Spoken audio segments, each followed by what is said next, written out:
आज हम लोग डिस्कस करने जा रहे हैं अपने क्लास 9 के अंदर सिविक्स में चैप्टर हमारा वर्किंग ऑफ इंस्टीट्यूशंस। एक यहाँ पे जो हम आपको सबसे पहले बात बता देना चाहते हैं, जिस भी बच्चे के पास पुराना वाला एनसीईआरटी बुक है उसमें चैप्टर नंबर आपका 5 होगा, ठीक है। और जिसके पास नया वाला एनसीईआरटी बुक होगा उसमें चैप्टर नंबर आपका 4 हो चुका होगा, तो आप इसको एक बार करेक्ट कर लीजिएगा, ठीक है। चलिए शुरू करते हैं। हमारे चैप्टर का नाम है वर्किंग ऑफ इंस्टीट्यूशंस। इसमें हम लोग बेसिकली ये देखेंगे कि इंस्टीट्यूशन किस तरीके से काम करता है। लेकिन इस चैप्टर को शुरू करने से पहले इसके हेडिंग पे आप ध्यान देंगे ना, तो एक बहुत इंपॉर्टेंट टर्म है, उसका नाम है इंस्टीट्यूशन। तो सबसे पहले तो हमको ये पता होना चाहिए कि इंस्टीट्यूशन होता क्या है। यदि एक बार पता चल गया तो उसका काम क्या है, यानी कि वो वर्क कैसे करेगा, इसके बारे में आराम से जान लेंगे हम लोग। देखो, इंस्टीट्यूशन का सिंपल सा मतलब होता है, हिंदी में इसको हम लोग कहते हैं संस्था, है ना। और यहाँ पे इंस्टीट्यूशन का मतलब हम लोग क्या पढ़ेंगे, थोड़ा सा आप ऐसे समझो। जैसे आपका क्या है ना, आपका पार्लियामेंट, लोकसभा और राज्यसभा, आपका 2 हाउस होता है। ये आपका एक इंस्टीट्यूशन है, यानी कि एक ऐसा संस्था है जहाँ पे आपके नियम कानून बनते हैं। हमारे बड़े बड़े लीडर आके बैठते हैं, नियम कानून हमारे लिए बनाते हैं, तो वो हमारा क्या कहलाया, एक इंस्टीट्यूशन कहलाया। उसी प्रकार से आपको और बताते हैं, जैसे आपका जुडिशियरी, जुडिशियरी मतलब आपका कोर्ट, जैसे हाई कोर्ट हो गया, सुप्रीम कोर्ट हो गया, ये भी इंडिया का एक क्या है, इंस्टीट्यूशन है, यानी कि संस्था है, जो करता क्या है, कोई गलती करता है तो उसको सजा देने का काम करता है, पनिश करने का काम करता है। तो ये भी आपका एक इंस्टीट्यूशन हुआ। उसी प्रकार से आपका पुलिस, एक पुलिस नहीं, जब भी हम पुलिस बोल रहे हैं मतलब पुलिस, टोटल पुलिस, ये भी क्या हो गया, आपका एक इंस्टीट्यूशन हो गया, जो कि नियम कानून पालन करवाता है। जैसे आप हेलमेट पहन के रोड पे नहीं निकलते हैं तो आपका चालान कट जाता है, फाइन आपको लग जाता है। तो कहने का मतलब यहाँ पे यह है, इंस्टीट्यूशन का हिंदी में मतलब होता है संस्था। लेकिन चूंकि हम लोग सिविक्स पढ़ रहे हैं तो इसमें हम लोग बात करेंगे किसका इंस्टीट्यूशन, मतलब parliament, judiciary, police, civil servant. Civil servant मतलब आईएएस आईपीएस, ये सब जो होता है हमारे, ये सब हमारा क्या है, इंस्टीट्यूशन है। तो यही सब हमारा काम किस तरीके से करता है, ये हमारा वर्क कैसे करता है, यही हम लोग इस पूरे चैप्टर में देखने वाले हैं। आगे चल के आपको मिलेगा, आपको इसमें पता चलेगा कि पार्लियामेंट किस तरीके से काम करता है, जुडिशियरी कैसे काम करता है, हमारा जो सिविल सर्वेंट है, सिविल सर्वेंट मतलब आईएएस आईपीएस, ये सब कैसे काम करते हैं। आपको पता चलेगा आगे प्राइम मिनिस्टर का पावर क्या है, प्रेसिडेंट का पावर क्या है। तो ये सब का सब आपका क्या है, एक इंस्टीट्यूशन है जो बता रहा है कि किसका काम करने का तरीका कैसा है। तो हम लोग इसमें क्या देखेंगे, अलग अलग प्रकार के इंस्टीट्यूशंस का वर्किंग करने का तरीका देखेंगे, ठीक है। चलिए शुरू करते हैं। अब आपको चैप्टर का मतलब समझ आ गया क्या होता है, देखा जाए। तो सबसे पहले कुछ इंट्रोडक्शन हम लोग ले लेते हैं, 3-4 पॉइंट यहाँ पे है। पहला पॉइंट में कहा जा रहा है, democracy is not just about people electing their rulers. अच्छा एक बात बताइए, जैसे हम लोग कहते हैं ना कि इंडिया एक डेमोक्रेटिक कंट्री है, तो क्या डेमोक्रेटिक कंट्री होने का मतलब केवल इतना है क्या कि लोग अपने लीडर को वोटिंग देके चुन ले, बस हो गया काम? नहीं। हाँ, एक बिल्कुल सही बात है कि हमारा इंडिया एक डेमोक्रेटिक कंट्री है। इसका मतलब हुआ कि यहाँ पे अपने लीडर को, यानी कि अपने रूलर को चुनने का अधिकार लोगों के पास है। लेकिन केवल अपने लीडर को चुन लेना ही काफ़ी नहीं है। जब एक बार हम लोग लीडर को चुन लेते हैं तो असल जिम्मेदारी तो अब उनका वहाँ पे चालू होता है। हमने यदि किसी लीडर को चुना है तो उस लीडर का कर्तव्य ये बनता है, रिस्पॉन्सिबिलिटी ये बनता है कि वो हमारे लिए अच्छा काम करे, अच्छे नियम कानून लेकर आए, जिससे तरक्की हो सके हमारा, और हमारे साथ साथ कंट्री का भलाई हो सके। तो डेमोक्रेसी का मतलब केवल ये नहीं होता कि अपने लीडर को वोट दिया आपने, वो जीत गया, चुन लिया आपने उसको, बस इतना नहीं, इतना नहीं होता, बल्कि इससे कई ज़्यादा इसका मतलब होता है, ठीक है। आगे, तो in democracy the rulers have to follow some rules and regulations. अब सवाल यहाँ पे ये भी बनता है कि सर, जिस इंसान को हमने वोट दिया, जो हमारा लीडर बन गया, क्या वो जो चाहे वो कर सकता है क्या? नहीं। यानी कि हमने जिस इंसान को वोट दिया वो जीत गया, वो विन कर गया, लेकिन वो भी यदि कोई काम करेगा ना, तो उसको काम करना भी एक नियम कानून के अंदर बंध के ही करना पड़ता है। मतलब कि उसको भी कुछ नियम कानून, रूल्स रेगुलेशंस का ध्यान रखना पड़ता है। उसके पास पावर आ गया, इसका मतलब ये नहीं है कि पावर आ गया तो किसी को भी कुछ भी कर देगा, नहीं, उसको भी एक लिमिटेड वे में काम करना पड़ता है, ठीक है। आगे, they have to work with and within institutions, यानी कि उनको जो है काम करना पड़ेगा इंस्टीट्यूशन के साथ या और इंस्टीट्यूशन के अंदर काम करना पड़ेगा। जैसे मान लीजिए, सपोज कीजिए, हमारा पार्लियामेंट क्या है, पार्लियामेंट मतलब लोकसभा राज्यसभा, ये हमारा क्या है, एक इंस्टीट्यूशन है। तो वहाँ पे जो जाके बैठते हैं हमारे लिए नियम कानून जो बनाते हैं वो हमारे कौन होते हैं? MP, मेंबर ऑफ पार्लियामेंट, जिसको हम लोग वोट देके जो जिताते हैं। तो कहने का मतलब जो हमारे MP काम करते हैं वो कहाँ पे काम करता है बताइए? इंस्टीट्यूशन में काम करता है, यानी कि पार्लियामेंट में काम करता है, और पार्लियामेंट का जो नियम कानून है उसी के दायरे में रह के करता है। तो कहने का मतलब यहाँ पे ये है कि कोई भी इंसान यदि कुछ करता है तो इंस्टीट्यूशन के कुछ नियम कानून होते हैं, उसी नियम कानून के अंदर वो काम करता है, उसके बाहर का वो कुछ नहीं कर सकता। जैसे मान लीजिए हमारे पार्लियामेंट में यदि नियम है कि कोई भी MP लोकसभा या फिर राज्यसभा के अंदर गन लेके नहीं जा सकता, MP का बात कर रहे हैं हम, नहीं जा सकता मतलब नहीं जा सकता, नियम कानून है, आप इसको फॉलो करना पड़ेगा। तो कहने का मतलब वही यहाँ पे है कि हर इंसान को इंस्टीट्यूशन के कुछ नियम कानून होते हैं, उसी के अंदर रह के उसका पालन करके काम करना पड़ता है। भले ही हमने आपको चुना है, आप लीडर बन गए हैं, आप बहुत बड़े आदमी बन गए, लेकिन आपको भी इंस्टीट्यूशन के अंदर ही रह के काम करना पड़ेगा। कोई दिक्कत नहीं इसमें। चलिए आगे। There are 3 institutions that play a key role in major decisions, and these institutions are legislature, executive and judiciary। तो हमारे इंडिया में इंस्टीट्यूशन तो बहुत सारे हैं, लेकिन 3 मेजर ऐसे इंस्टीट्यूशन हैं जो पूरी तरीके से इंडिया को चला रहा है, जो बहुत अच्छा रोल अपना प्ले करता है। वो पहला आपका लेजिस्लेचर है, दूसरा एग्जीक्यूटिव और तीसरा आपका जुडिशियरी। अब इन तीनों के बारे में थोड़ा सा आपको हम बता देते हैं, हालांकि इसके बारे में हम लोग पहले भी अपने कुछ क्लासों में डिस्कस कर चुके हैं, लेकिन फिर भी आपको एक बार बेसिक से बता देते हैं।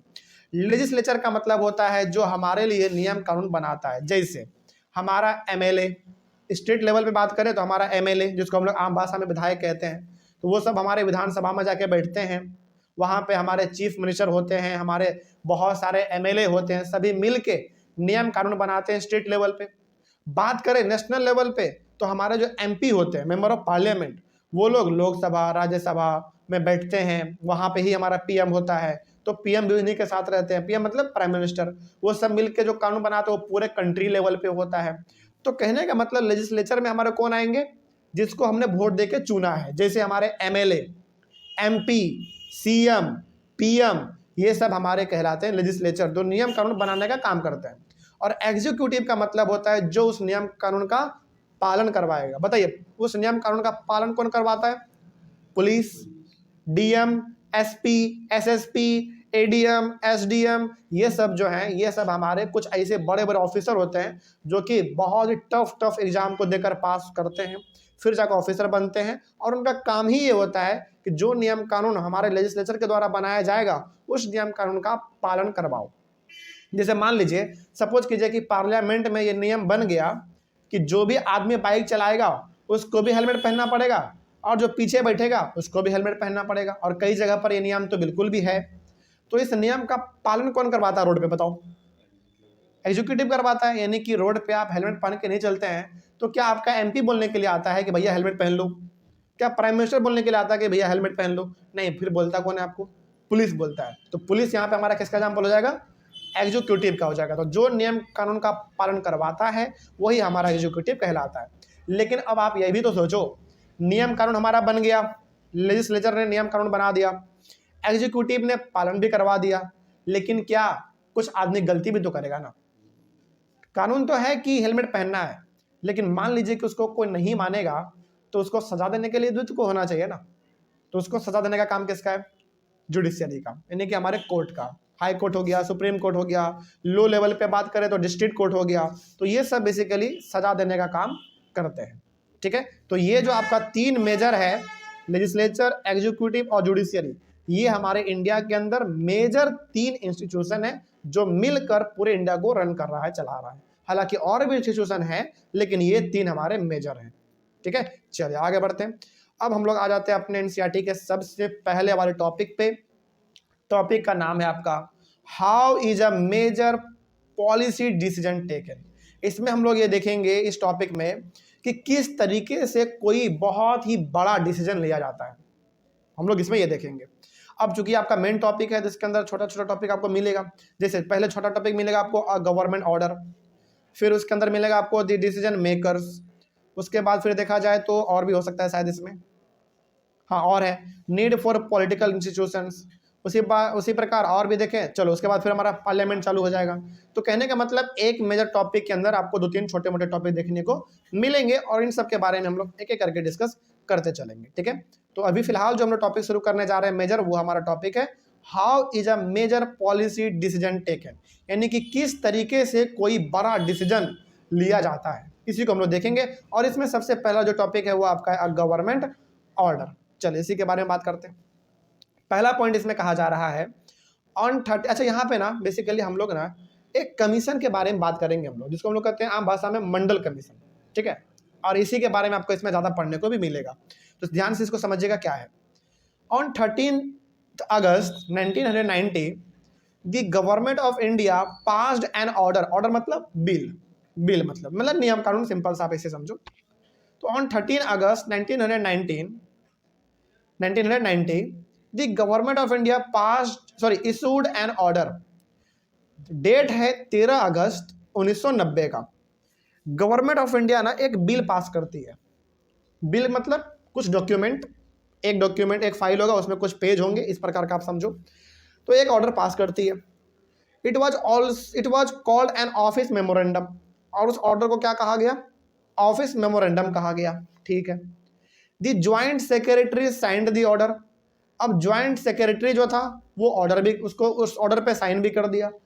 अब देखो यहाँ पे ना कहीं आपके मन में एक सवाल बन रहा होगा कि सर ये जो गवर्नमेंट ऑफ इंडिया ने 13 अगस्त 1990 को जो एक ऑर्डर इशू किया, वो ऑर्डर किस बारे में था? पहला सवाल आपके मन में ये होगा। दूसरा आपके मन में ये होगा कि सर ये ऑफिस मेमोरेंडम क्या होता है? दूसरा सवाल ये होगा। तीसरा सवाल ये होगा कि सर उस ऑर्डर पे जो साइन किया वो ज्वाइंट सेक्रेटरी कौन था, कौन से डिपार्टमेंट का था ज्वाइंट सेक्रेटरी, ये भी आपको पता चलेगा। लेकिन यहाँ पे ना तरीके से आपको ये कहा जा रहा है कि पहले आप अपने मन में ना सस्पेंस भर लो। सस्पेंस मतलब कुछ चीज़ें आपको केवल शॉर्ट में बता दिए जाएंगे आपको, फिर बाद में इसी चीज़ को डिटेल में बताया जाएगा। तो फिलहाल अभी आप क्या समझो, हालांकि इन सबके बारे में आपको डिटेल पता चलेगा, इसमें पता चलेगा आपको कि आखिर वो ऑर्डर क्या था, ऑफिस मेमोरेंडम क्या था, किस ज्वाइंट सेक्रेटरी ने इस पर साइन किया, ये भी पता चलेगा आपको। तो सब पता चलेगा आपको एक एक करके, लेकिन अभी फिलहाल आप इसको एक एक करके देखते चलो।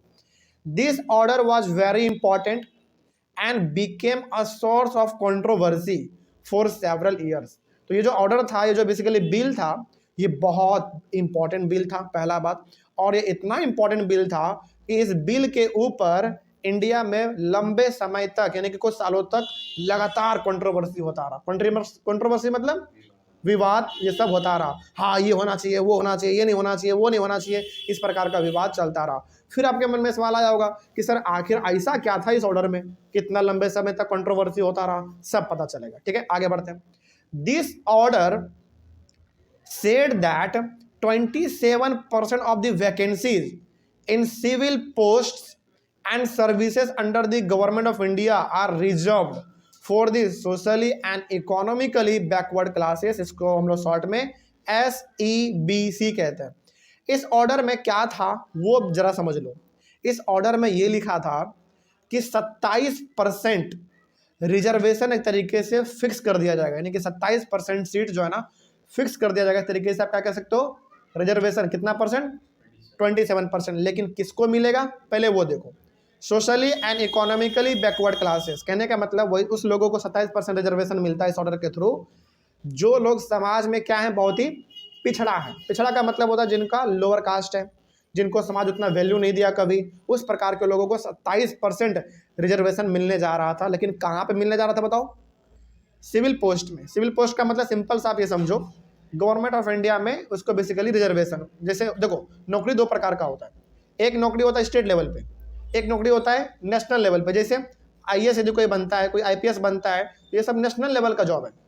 नेशनल लेवल मतलब सीधा आपको कौन चुनता है?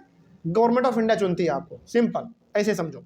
तो इस ऑर्डर में ये कहा जा रहा था इस बिल में कि जो भी गवर्नमेंट ऑफ इंडिया का जो सीट होता है, यानी कि जो बड़े बड़े गवर्नमेंट के मतलब बड़े बड़े ऑफिसर के जो सीट होते हैं, उसमें 27% रिजर्वेशन फिक्स कर दिया जाए SEBC का, यानी कि सोशली इकोनॉमिकली बैकवर्ड क्लासेस का फिक्स कर दिया जाए। अब आप खुद सोचो, हमारे इंडिया में रिजर्वेशन के ऊपर कितना कंट्रोवर्सी होता है, हर साल होता है। तो ये एक ऐसा बिल था जिसमें रिजर्वेशन के ऊपर बात हुआ था, तो ऑब्वियस ही बात है कंट्रोवर्सी तो होना ही था। लेकिन इसमें भी कुछ और भी नए नए बातें हैं, वो भी आपको आगे पता चलेगा। लेकिन फिलहाल अभी तक आपने यहाँ पे ये समझ लिया कि इस ऑर्डर में क्या था, रिजर्वेशन का बात हुआ था, कितना परसेंट, 27%। लेकिन रिजर्वेशन कहाँ पे, सरकारी नौकरी में बेसिकली, लेकिन वो नौकरी सेंट्रल गवर्नमेंट के अंदर में आते हैं। मतलब कि जो सेंट्रल गवर्नमेंट का जो नौकरी होता है वहाँ पे बेसिकली 27% रिजर्वेशन फिक्स किया जाए। किसके लिए, socially and economically backward classes, जो समाज के छोटे मोटे लोग होते हैं, मतलब लोअर कास्ट के लोग, उनके लिए फिक्स किया जाए। तो ऑब्वियसली बात है भाई, कंट्रोवर्सी तो होना ही था, रिजर्वेशन का बात हो रहा है। आगे बढ़ते हैं फिर। SEBC is another name for all those people who belong to caste that are considered backward by the government. तो SEBC का सिंपल सा मतलब होता है वो सारे लोग जो कि उस कास्ट से बिलोंग करते हैं जिस कास्ट को कैसा समझा जाता है, बैकवर्ड समझा जाता है। बैकवर्ड मतलब पिछड़ा, जैसे SC हो गया आपका, ST हो गया, इन सबको, ठीक है। तो SEBC का सिंपल सा मतलब समझना, ST SC जो लोअर कास्ट के लोग हैं, बस, ठीक है। आगे, the benefit of job reservation was till then available only to schedule caste यानी कि SC एंड शेड्यूल ट्राइब्स यानी कि ST। तो बताओ ये जो बेसिकली रिजर्वेशन आ रहा था हमारा, ये इस रिजर्वेशन का सबसे ज्यादा फायदा किसको मिलता, SC और ST को फायदा मिलता, ठीक है। आगे, now a third category called SEBC was introduced. देखो, हालांकि SC और ST का इसमें बेनिफिट तो मिलता ही, हालांकि SC अलग होता है, ST अलग होता है, इसको तो इसमें बेनिफिट मिलता ही। इसके अलावा इसमें और किसको बेनिफिट मिलता, SEBC को मिलता है। यानी कि यहाँ पे ना एक और कैटेगरी हमारे पास आ गया, socially and economically backward classes. देखो, उस समय तक SC और ST को रिजर्वेशन था, इसमें कोई शक नहीं है, लेकिन SEBC को भी रिजर्वेशन दिया जाए, वही हमारा इस नियम में यानी कि इस बिल में लिखा हुआ था, कोई दिक्कत नहीं इसमें। तो बताओ यहाँ पे अभी फिलहाल आपके पास कितने ग्रुप आए, 3 ग्रुप। पहला SC ST जिसको रिजर्वेशन पहले से मिल ही रहा था, और तीसरा कौन आ गया आपके सामने, SEBC। तो ये जो बिल था बेसिकली, इस बिल में SEBC को भी 27% रिजर्वेशन दिया जाना चाहिए सेंट्रल गवर्नमेंट में, सेंट्रल गवर्नमेंट के जॉब में, ये इसमें लिखा था। तो वैसी बात है, कंट्रोवर्सी तो होना ही है।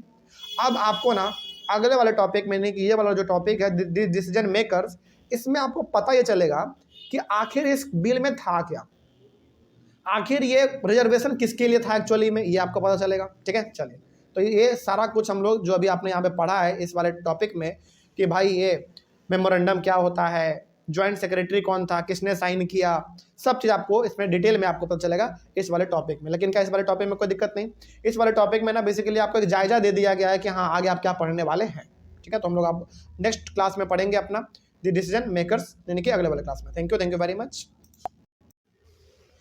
नेक्स्ट टॉपिक है हम लोगों का द डिसीजन मेकर्स। इस टॉपिक को पढ़ने से पहले थोड़ा सा आपको हम पिछले वाले टॉपिक में लेकर जाना चाहेंगे, क्योंकि पिछला वाला टॉपिक ही इस टॉपिक से कनेक्टेड है। इस वाले टॉपिक में आपने ये देखा था कि 13 अगस्त 1990 को गवर्नमेंट ऑफ इंडिया एक ऑर्डर इशू करती है, यानी कि एक बिल निकालती है। उस बिल को हम लोगों ने ऑफिस मेमोरेंडम कहा था, और ज्वाइंट सेक्रेटरी उस बिल पे साइन भी कर देते हैं, ठीक है। और वो बिल इतना खतरनाक था, खतरनाक मतलब बहुत इंपॉर्टेंट था, जिसके ऊपर सालों साल लगभग कंट्रोवर्सी चला था। और वो बेसिकली किसके ऊपर था, 27% रिजर्वेशन के ऊपर था, जो किसको मिलना चाहिए, socially and economically backward classes को मिलना चाहिए, ठीक है। ये उसके ऊपर लिखा हुआ था। आगे बढ़ते हैं फिर, और यहाँ पे हमारा बेसिकली 3 अलग अलग प्रकार के कैटेगरी के बारे में हम लोग पढ़ चुके थे। SC ST, जो हमारा एक तीसरा था जिसको कि रिजर्वेशन मिलना था, वो कौन थे हमारे, SEBC यानी कि शॉर्ट में और फुल फॉर्म में सोशली इकोनॉमिकली बैकवर्ड क्लासेस, ठीक है। तो SC और ST को तो बेनिफिट पहले से रिजर्वेशन का मिल ही रहा था। यहाँ पे जो रिजर्वेशन का जो लड़ाई था वो किसके लिए था, SEBC के लिए था, ठीक है। चलिए, यहाँ तक हम लोग पढ़ चुके थे। अब जो हम लोग पढ़ेंगे ना, अब आपको पूरी तरीके से समझ में आएगा कि पिछले वाले टॉपिक में क्या था, और वो बेसिकली 27% रिजर्वेशन क्यों था, किसके लिए था, सब पता चलेगा आपको इसमें। अब देखिए, यहाँ पे लिखा हुआ है, the government of India had appointed the second backward classes commission इन 1979। थोड़ा सा ना, हालांकि ये बिल कब निकाला गया था याद करो, 1990 को निकाला गया था। तो इसको निकालने से पहले ना थोड़ा सा आपको पीछे लेकर जाया जा रहा है, ताकि आप पीछे के माहौल को भी समझ सके कि ये जो ऑर्डर आया ये इसके पीछे आने का रीजन क्या था। ठीक है, तो यहाँ पे पहला पॉइंट वही कहा जा रहा है कि गवर्नमेंट ऑफ इंडिया ने एक कमीशन बनाया था, मतलब कमीशन मतलब एक बेसिकली संगठन बनाया था, उसका नाम था सेकेंड बैकवर्ड क्लासेस कमीशन, जो कि कब बना था, 1979 में बना था। ये किसने बनाया था, गवर्नमेंट ऑफ इंडिया ने बनाया था। ठीक है, आगे, it was headed by BP Mandal, hence it was popularly known called the B Mandal commission. याद रखिएगा, गवर्नमेंट ऑफ इंडिया ने 1979 में कमीशन बनाया था। कमीशन मतलब सिंपल सा आप ऐसे समझो कि एक ग्रुप बनाया था बेसिकली, उसका नाम था सेकेंड बैकवर्ड क्लासेस कमीशन। ठीक है, और इसका जो हेड था उसको बनाया गया था बीपी मंडल को, इसलिए हम लोग उसको मंडल कमीशन भी बोलते हैं। तो कई बार हम वर्ड इस्तेमाल क्या करेंगे, मंडल कमीशन इस्तेमाल करेंगे, तो आप याद रख लीजिएगा। अच्छा, मंडल कमीशन मतलब वही वाला सेकेंड बैकवर्ड क्लास, जो कि कब बना था, 1979 में बना था, इसीलिए इसको हम लोग मंडल कमीशन के नाम से भी जानते हैं। ठीक है, आगे बढ़ते हैं। It was asked to determine the criteria to identify the socially and educationally backward classes in India and recommend steps to be taken for their advancement. ये जो कमीशन बनाया गया था ना, इस कमीशन को एक काम दिया गया था, यानी कि मंडल कमीशन जो था, इसको एक काम दिया गया था गवर्नमेंट ऑफ इंडिया के द्वारा। इनको काम ये दिया गया कि पूरे इंडिया में ना आप ये देखो और पता लगाओ कि कौन ऐसे लोग हैं जो कि सोशली और एजुकेशनली बैकवर्ड है। कहने का मतलब ऐसे लोगों का पता लगाओ, मतलब ऐसे लोगों को खोज के निकालो, कुछ ऐसा क्राइटेरिया बताओ जिससे इस प्रकार के लोगों का खोज किया जा सके जिसको समाज में बहुत ही कम वैल्यू मिल रहा है, वैल्यू मतलब जिसको समाज नकार दे रहा है, पहला। और दूसरी बात, ऐसे लोगों को भी खोजो जिनको कि एजुकेशन नहीं, आज तक एजुकेशन का बेनिफिट उनको आज तक नहीं मिल पाया। ठीक है, और किस तरीके से उसके कंडीशन को सुधारा जाए ये भी जरा पता लगाओ।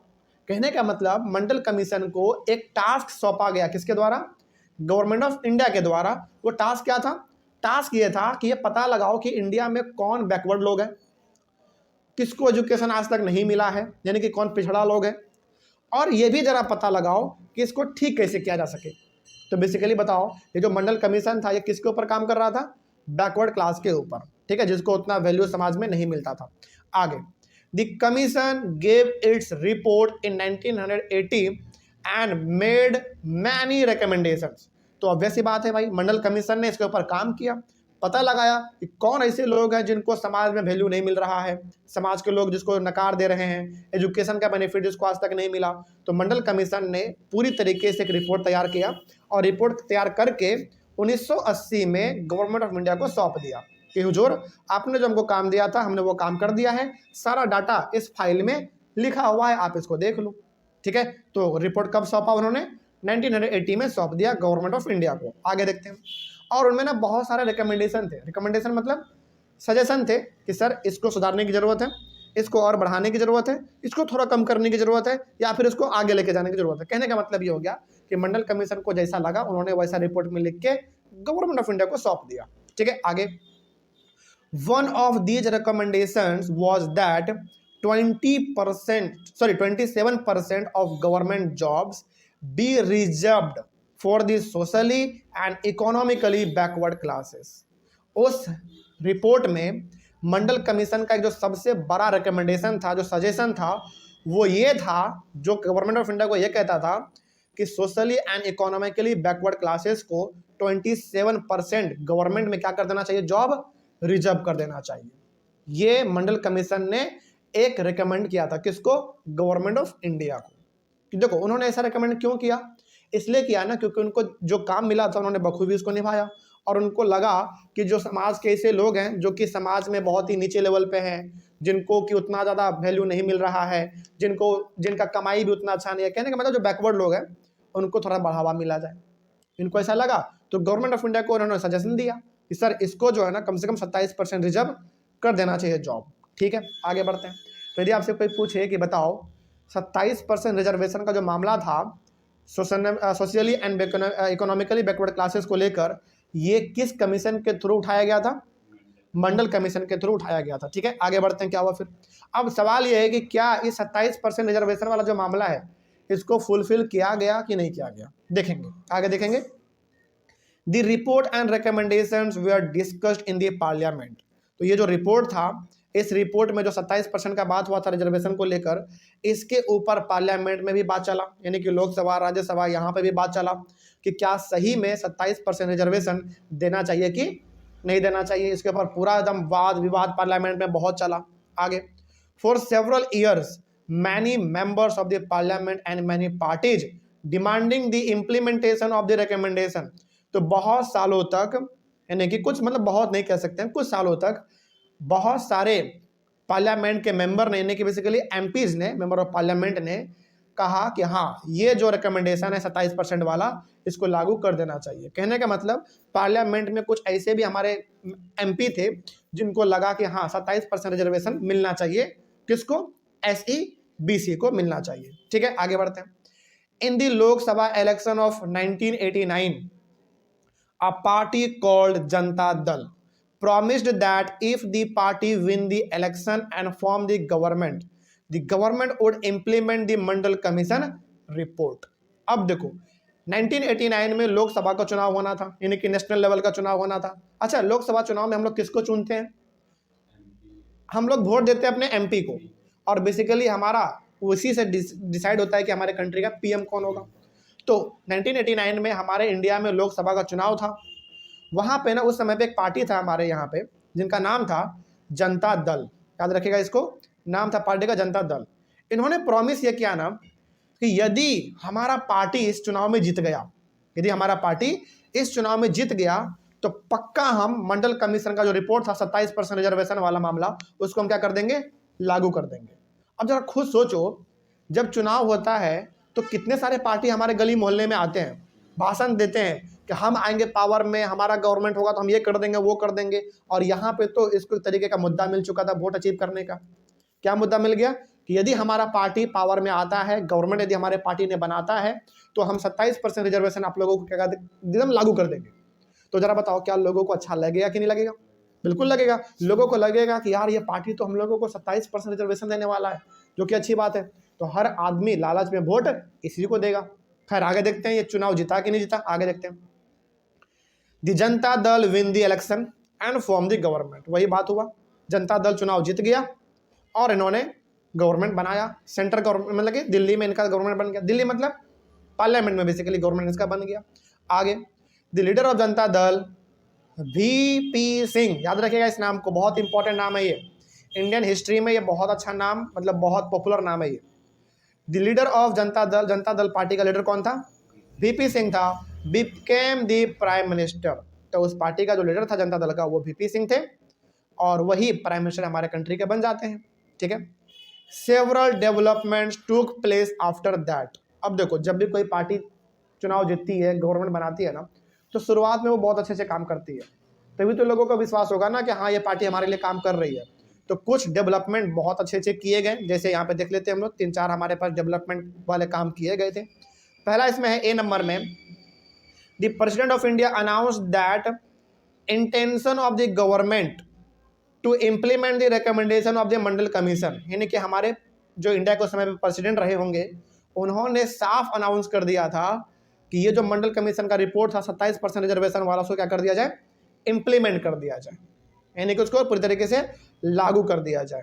On 6 August 1990 the union cabinet took a formal decision to implement the recommendation. Union cabinet का मतलब सिंपल सा, वो सारे लोग जो कि हमारे पार्लियामेंट में होते हैं, उनको सिंपली हम लोग यूनियन कैबिनेट कहते हैं। ठीक है, तो 6 अगस्त 1990 को बिल्कुल एक फॉर्मल डिसीजन होता है। फॉर्मल डिसीजन मतलब बेसिकली वो मंडल कमीशन के ऊपर एक डिसीजन लिया जाता है कि इसको लागू करना है कि नहीं करना है। ठीक है, तो बेसिकली लागू करना ही तो था उसको, वही तो था उसका मेन मुद्दा कि भैया हमको वोट देना तो हम ये लागू कर देंगे, तो लागू बेसिकली कर दिया जाता है।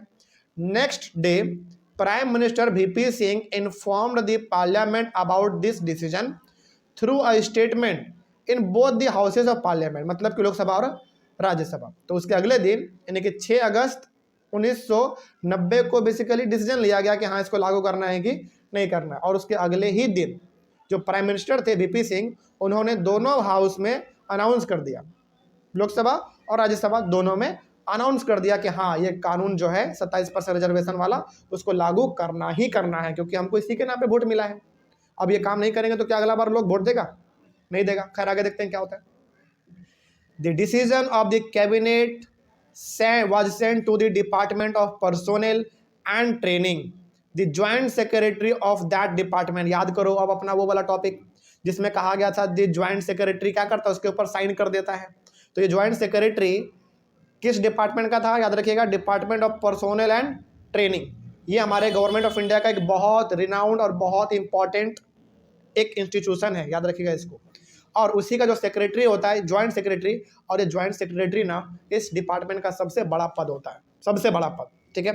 तो the joint secretary of the department signed the order. तो उस बिल पे, उस ऑर्डर पे जिसमें 27% रिजर्वेशन का बात हुआ था, उसके ऊपर ये साइन कर देते हैं। और वो डेट कौन सा था याद करो, 13 अगस्त 1990, जो कि हम लोगों ने पहले ही पढ़ लिया था। On behalf of the union government, जिसको हम लोग सेंट्रल गवर्नमेंट भी कहते हैं। अच्छा, क्या वो अपने मन से साइन करेगा क्या? नहीं, साइन किसके कहने पे करेगा? गवर्नमेंट के कहने पे करेगा, ठीक है। तो गवर्नमेंट ने कहा कि हाँ ये कानून लागू हो जाना चाहिए, तो इन्होंने साइन कर दिया कि हाँ भाई ये लागू हो जाना चाहिए। आगे बढ़ते हैं। अगला इसमें, हाँ ये 4 बेसिकली मेन काम थे जिनको उन्होंने किया था। अगला कुछ पॉइंट दोबारा आ जाइए वापस टॉपिक पे। For the next few months this was most hotly debated issue in the country. यानी कि कुछ महीनों तक जब वो हमारा 27% रिजर्वेशन वाला मामला लागू हो गया, तो कुछ महीनों तक लगातार कंट्री में ये मतलब हॉट डिबेट वाला टॉपिक था, जिसके ऊपर रूलिंग पार्टी के साथ साथ अपोजिशन पार्टी सभी ने मिलकर डिबेट किया कि हाँ ये कानून लागू होना चाहिए था, कोई कह रहा है लागू नहीं होना चाहिए था। मतलब दोनों प्रकार के विचार सुनने को हमको मिल रहे थे। Newspapers and magazines were full of different views and opinions on this issue. Newspaper का बात हो, मैगजीन का बात हो, टीवी का बात हो, हर जगह पर केवल इसी का चर्चा हो रहा था, इसी कमीशन का बात हो रहा था। It lead to wide spread protests and counter protest, some of which were violent. तो जिनको ये कमीशन बिल्कुल पसंद नहीं था 27% वाला, वो इनके खिलाफ थे कि लागू नहीं होना चाहिए था, और जिनके लिए था वो इसके सपोर्ट में थे कि अच्छा हुआ लागू हो गया, हमको 27% रिजर्वेशन मिल गया। तो बेसिकली दोनों तरफ से मामला चल रहा था, और कहीं कहीं पर तो ये प्रोटेस्ट बड़ा भयंकर हो गया, यानी कि वायलेंट, कहीं कहीं पर दंगा फसाद भी देखने को मिल गया दो ग्रुप के बीच में। People reacted strongly because this decision affected thousands of jobs opportunities। और बहुत सारे लोगों को, मतलब जिस लोगों को इस लॉ से, मतलब जिसको इस कमीशन से आपत्ति था, उनका तो जॉब चला गया, क्योंकि यहाँ पे रिजर्वेशन 27% किसको मिल गया? SEBC को मिल गया। तो जिस मतलब कहने का मतलब कुछ लोग इसके पक्ष में थे, कुछ इसके विपक्ष में थे। आगे, some were in favour of the decision and some were against the decision. तो कुछ इसके पक्ष में और कुछ इसके विपक्ष में थे, कुछ इसको फेवर कर रहे थे, कुछ इसके अगेंस्ट में थे। Some felt that this was unfair because it would deny equality of opportunity to those who did not belong to the backward community. तो कुछ को लग रहा था कि मंडल कमीशन का बेनिफिट केवल उसी को मिलेगा जो SEBC बिलोंग करते हैं। क्या जो जनरल से बिलोंग करते हैं उनको इसका बेनिफिट मिलता? बिल्कुल नहीं मिलता। तो बेसिकली दोनों प्रकार से प्रोटेस्ट देखने को मिला, जो इसके विपक्ष में थे उनके तरफ से भी, और जो उनके पक्ष में थे उनके तरफ से भी देखने को मिला। मतलब जिसके लिए ये था वो तो बिल्कुल खुश था, और जिसके लिए नहीं था वो बिल्कुल नाराज था, गुस्सा था, ठीक है। आगे, some felt that this would increase caste feelings among people and destroyed national unity. कुछ को ये लग रहा था कि ये कास्टिज्म हो रहा है, मतलब कि ये रिजर्वेशन बेसिकली उसके लिए है जो कि लोअर कास्ट के हैं, अपर कास्ट के लिए तो कुछ भी नहीं था इसमें। तो कुछ को क्या लग रहा था, ये कास्ट का सिस्टम थोड़ा सा फैल रहा है, जो हमारे देश का एकता है, जो यूनिटी है, वो धीरे धीरे क्या हो रहा है, खत्म हो रहा है, कम हो रहा है। Some persons and association opposed this order and filed a number of cases in the courts. तो कुछ ग्रुप्स के लोगों ने, कुछ एसोसिएशंस ने इस ऑर्डर के खिलाफ, यानी कि मंडल कमीशन के खिलाफ सुप्रीम कोर्ट तक और हाई कोर्ट तक मामला दाखिल कर दिया कि ये कानून लागू नहीं होना चाहिए, ठीक है। खैर आगे देखते हैं क्या हुआ। They appealed to the courts to declare the order invalid and stop its implementation. तो इन लोगों ने कोर्ट के ऊपर प्रेशर बनाया कि ये कानून बिल्कुल गलत है, इसको रोक दिया जाए, इसको लागू ना होने दिया जाए, ठीक है। The supreme Court of India bunched all these cases together. अब देखो हर जगह से केस इसमें बन रहा था, तो सुप्रीम कोर्ट ऑफ इंडिया ने क्या किया, अलग अलग प्रकार के जो केस इसमें बने थे सबको एक जगह पर इन्होंने इकट्ठा किया और उनको स्टडी किया कि आखिर सारा मामला है क्या, कोई इसका फेवर में है, कोई इसके अगेंस्ट में, ऐसा क्यों। तो उसके ऊपर पूरा उन्होंने रिसर्च किया क्या था। आगे देखते हैं। This case was known as the Indra Sawhney and others versus Union of India case. अब देखो यहाँ पे ना केस का नाम दिया गया और ऐसा ही केस का नाम लिखा जाता है जब दो के बीच में होता है। जैसे मान लीजिए हमारे और आपके बीच में झगड़ा है, तो केस का नाम क्या होगा। जैसे आप मान लेते हैं अजीत और हमारे बीच में झगड़ा है, तो कोर्ट में जो केस होगा, जो कोर्ट का मामला चलेगा वो चलेगा प्रिंस वर्सेस अजीत। लेकिन यहाँ पे मामला किसके बीच में है, आम आदमी और गवर्नमेंट के बीच में है। तो मामला क्या होगा, इंद्र सौने। इंद्र सौने एक तरीके से वो आदमी जो इसके लिए लड़ रहा था, मतलब जो इसका प्रोटेस्ट कर रहा था कि ये कानून नहीं लागू होना चाहिए। एक तरीके से कौन रहा होगा जरा बताओ, लॉयर रहे होंगे। और दूसरा कौन था, वर्सेस यूनियन ऑफ इंडिया, मतलब कि गवर्नमेंट। तो देखो कई बार ना मामला एक इंसान और एक गवर्नमेंट के बीच में हो जाता है, बात समझ में आ रही है। तो जो गवर्नमेंट, मतलब कई बार ऐसा होता है ना कि हमको गवर्नमेंट का कोई पॉलिसी पसंद नहीं आता, तो हम लोग कोर्ट में जाके केस कर देते हैं।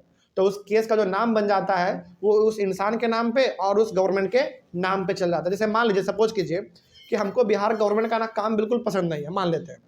तो हमको यदि केस करना होगा तो केस का नाम क्या होगा, प्रिंस वर्सेस बिहार गवर्नमेंट। ठीक है, उसी प्रकार का तो यहाँ पे था।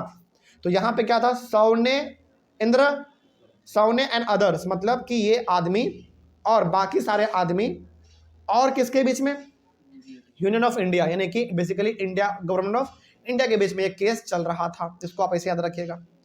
11 जजेस of the supreme court heard arguments of both side. सोचो 11 जज मंडल कमीशन को लेकर बैठाए गए थे, 11 जज को, कि भैया ये मामला एक दो जज से संभलने वाला नहीं है, 11 जज बैठने पड़ेंगे उस समय पे। सोचो, और दोनों प्रकार के लोगों का सुना गया बात विचार कि हाँ भाई, कोई बोल रहा लागू होना चाहिए, कोई बोल रहा लागू नहीं होना चाहिए था, यह गलत है, कास्टिज्म को बढ़ावा दे रहा है, अलग अलग प्रकार के इशू सुने गए। By a majority in 1992 the supreme court declared that this order of the government of India was valid. सोचो, आखिरकार 1992 में जो 11 जज थे उनमें भी तो वोटिंग हुआ होगा ना, किसी जज का रहा होगा कि नहीं लागू नहीं होना चाहिए, किसी जज का विचार रहा होगा कि लागू हो जाना चाहिए, तो उनमें भी वोटिंग हुआ और ज़्यादा मेजोरिटी किस पे आया कि लागू हो जाना चाहिए। अच्छा, 11 जज है तो मेजोरिटी में आने के लिए कितना चाहिए, 6 जज का वोटिंग चाहिए बस। तो 6 जज का वोटिंग इसमें पड़ गया होगा, यस, तो यस हो गया, लागू हो गया। तो आखिरकार 1992 में सुप्रीम कोर्ट ऑफ इंडिया ने भी इस मंडल कमीशन को परमिट दे दिया कि हाँ भैया जो है वो बिल्कुल सही है, आपको चुपचाप ये मान लेना पड़ेगा। देखो, जब एक बार सुप्रीम कोर्ट कह देता है ना, उसके ऊपर कोई फिर उंगली नहीं उठा सकता, क्योंकि आखिरी है वो। पार्लियामेंट जो कानून पास किया, आपको अधिकार है, आपको पसंद आए तो स्वीकार कर लो, नहीं पसंद आए तो शिकायत करो। लेकिन जब सुप्रीम कोर्ट एक बार कह दिया, दुनिया मतलब इंडिया का सबसे हाईएस्ट कोर्ट, तो फिर आपका मुंह बंद हो जाएगा, फिर आप फिर कुछ नहीं कर सकते हैं आगे। At the same time the supreme court asked the government to modify its order. लेकिन सुप्रीम कोर्ट ने यह भी कहा था कि जो मंडल कमीशन है 27% रिजर्वेशन वाला मामला, वो ठीक है, उसको हम परमिट दे देते हैं, यानी कि वो ठीक है, वो हम लागू कर देते हैं। लेकिन सुप्रीम कोर्ट ने उसी समय उसमें कुछ चेंजेस करने के लिए भी कहे थे। अब वो चेंजेस क्या था, जरा देख लो। The supreme Court said that well to do persons among the backward classes should be excluded from getting the benefit of reservation। अब देखो, बैकवर्ड क्लास में भी ना कुछ ऐसे लोग होते हैं जो कि बहुत अमीर होते हैं, बड़ा धनवान होते हैं।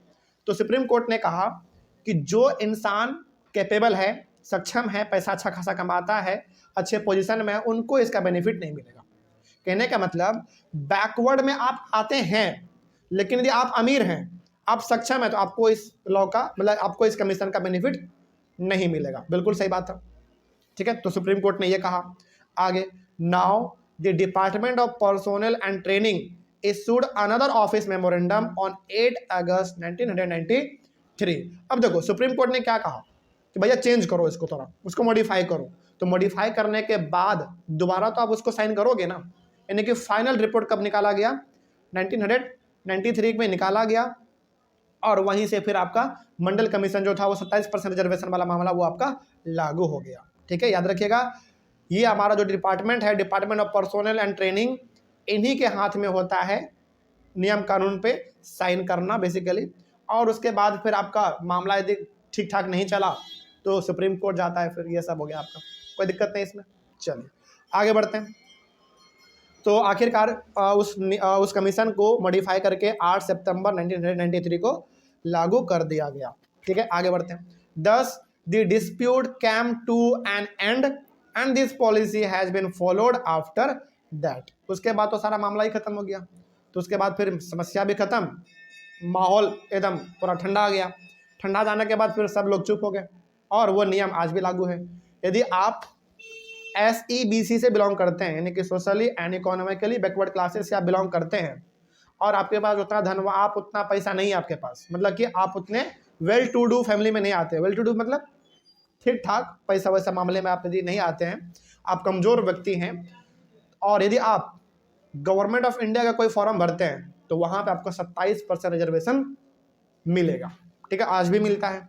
चल, इस तरीके से आपका ये टॉपिक भी कंप्लीट हो गया। इस टॉपिक में बेसिकली आपने एक ही चीजों के बारे में बहुत ही बेहतरीन तरीके से समझा है, वो था आपका मंडल कमीशन, जो कि बात करता है 27% रिजर्वेशन के ऊपर, किसके लिए? SEBC के लिए। ठीक है, चलिए ये टॉपिक हमारा कंप्लीट हुआ। नेक्स्ट क्लास में हम लोग पढ़ेंगे नीड फॉर पॉलिटिकल इंस्टीट्यूशंस, यानी कि ये जो हमारा पॉलिटिकल इंस्टीट्यूशन है, लेजिस्लेचर है, एग्जीक्यूटिव है, जुडिशियरी है, इन सबका जरूरत हमको क्यों है, इसके बारे में हम लोग अपने अगले वाले क्लास में डिस्कस करेंगे। Thank you very much and have a nice day.